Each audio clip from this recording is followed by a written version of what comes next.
کل جو تحریک انصاف اور حکومت کے درمیان مذاکرات ہونے جا رہے ہیں اور تحریک انصاف نے اپنے تحریری مطالبات تیار کر لیے ہیں، ممکنہ طور پر ایک تو یہ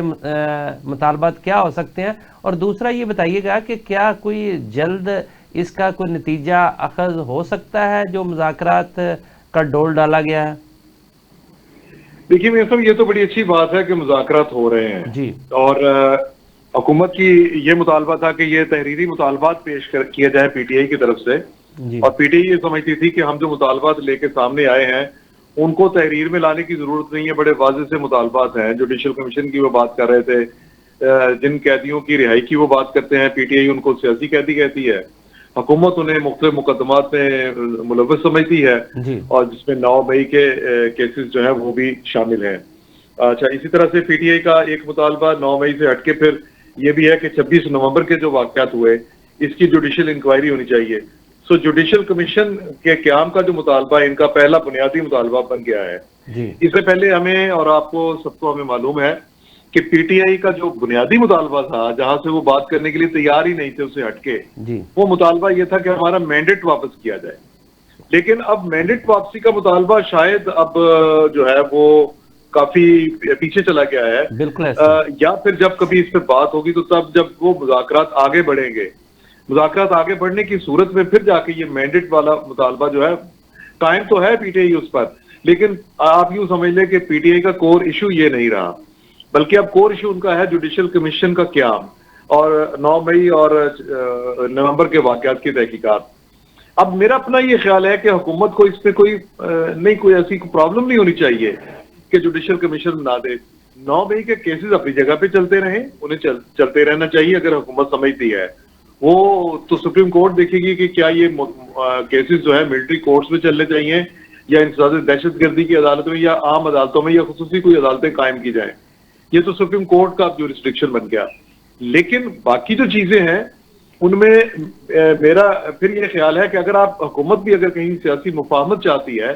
تو اسے جوڈیشل کمیشن کے قیام کے معاملات پر ضرور غور کرنا چاہیے۔ آپ چھوٹی سی بات کو، بے شک یہ اس کے جتنے بھی جو بھی نتائج نکلے، لیکن کہیں نہ کہیں کسی نہ کسی نے تو سچائی تک پہنچنا ہے، اور اگر پی ٹی آئی سچائی تک پہنچنے کا یہ راستہ اپنے لیے مناسب سمجھتی ہے تو اس میں اسے مطمئن کیا جانا چاہیے۔ اگر کچھ دیا جائے گا تو پھر پی ٹی آئی کو بھی آپ کو مطمئن کر سکیں گے نا۔ جی، تو اسی طرح سے سیاسی قیدیوں کی رہائی والا معاملہ ہے،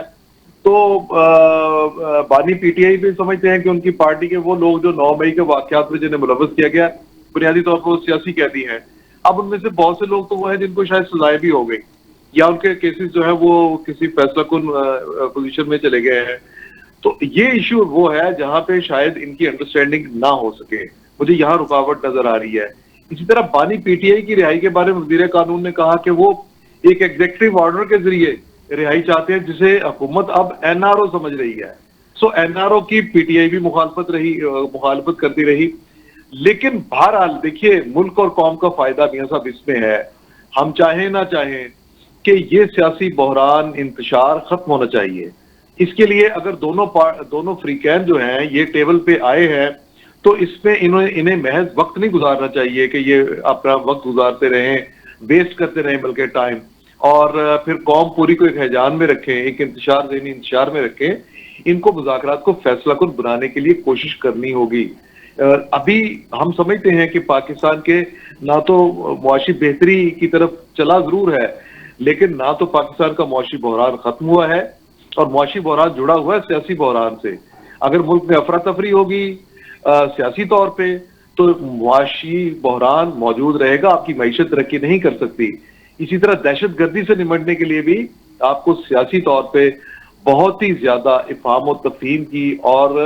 سمجھے کہ سیم پیج پر آنے کی ضرورت ہے۔ اس میں آپ ملک کی ایک بہت بڑی پارٹی یا سب سے بڑی پارٹی یا popular party P T I جو ہے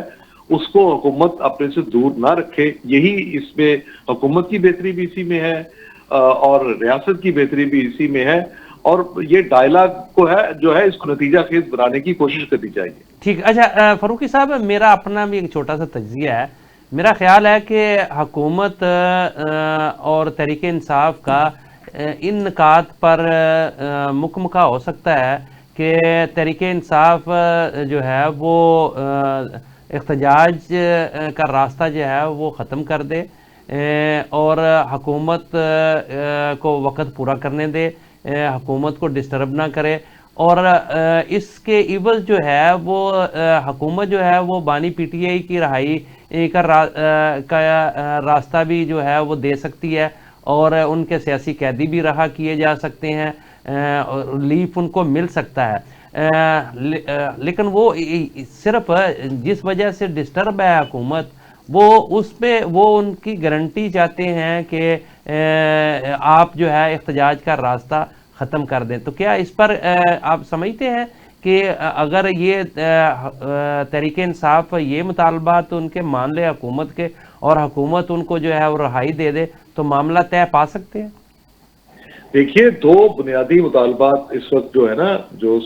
جو مذاکراتی نشست میں پیش کیے جائیں گے، وہ دو بنیادی مطالبات ہیں،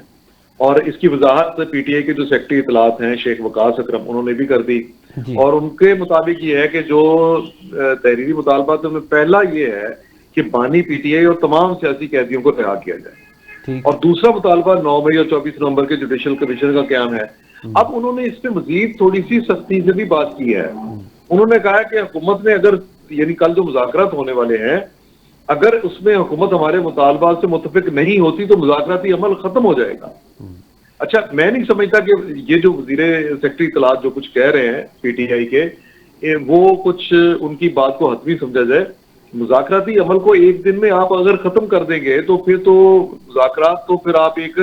بندوق کی نوک پر کر رہے ہیں۔ نہیں، انہوں نے تو پہلے بھی ختم کر دیے تھے، انہوں نے کہا تھا کہ جی ہماری ملاقات نہیں کروائی جا رہی لہذا مذاکرات ختم، لیکن وہ اگلے دن ہی پھر مذاکرات، وہ ان کی ملاقات ہو گئی اور مذاکرات میاں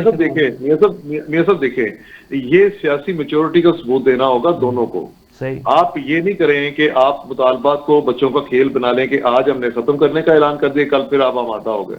یہ بڑی فیصلہ کن مرحلے ہوتے ہیں، اور بڑی پارٹیوں کو بڑا رول پلے کرنا ہے، اور حکومت کو بھی اپنا دل گردہ بڑا کرنا چاہیے۔ جو دیکھیے، جن قیدیوں کی رہائی کا مطالبہ کیا جا رہا ہے، اس بارے میں کچھ نہ کچھ تو حکومت کو ان کو دینا جی پڑے گا۔ بالکل، آپ نے صحیح کہا کہ حکومت کو دل گردہ بڑا کرنا چاہیے۔